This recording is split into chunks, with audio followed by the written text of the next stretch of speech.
I'm coming to you live from in front of the United Nations, just right back of me, because right now, as I'm filming this, the General Assembly is meeting to discuss the morality of Israel's right to defend herself.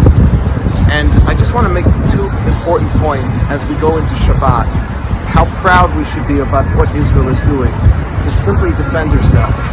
It's not just okay for a country that's attacked by another group, a terrorist group like Hamas, to defend itself.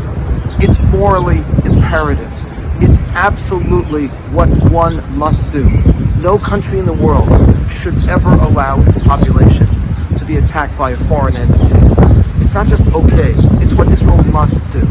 Now, of course, when Israel responds to these attacks, many more Palestinians die.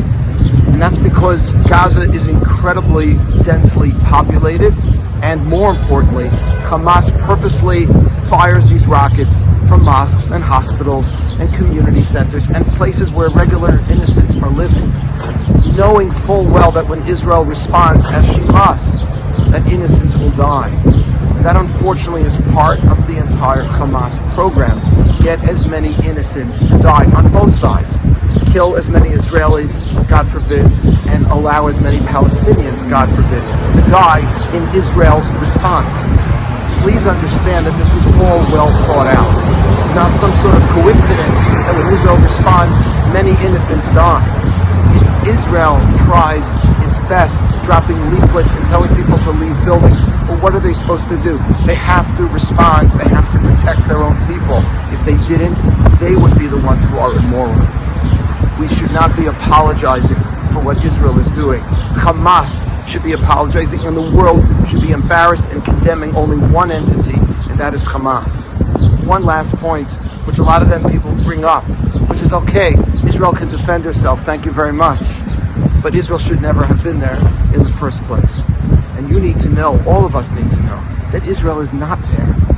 Israel vacated the Gaza Strip in 2005. I remember they forcibly removed 7,500 Jews who were living in Gush Katif and gave the Gaza Strip to the Palestinians. Palestinians then allowed Hamas to come in and to rule over them and to turn it into a platform of terror and to be backed by Iran and to be constantly barraging Israel with rockets.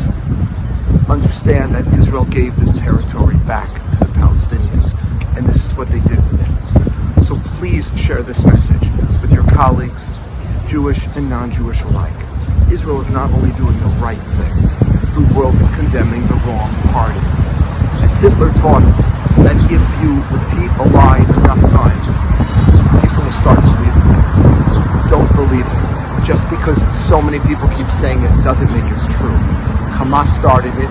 Israel's going to put an end to it. And Israel must put an end to it by defending herself, and she will continue to minimize as much as she possibly can innocent Palestinian casualties and civilians.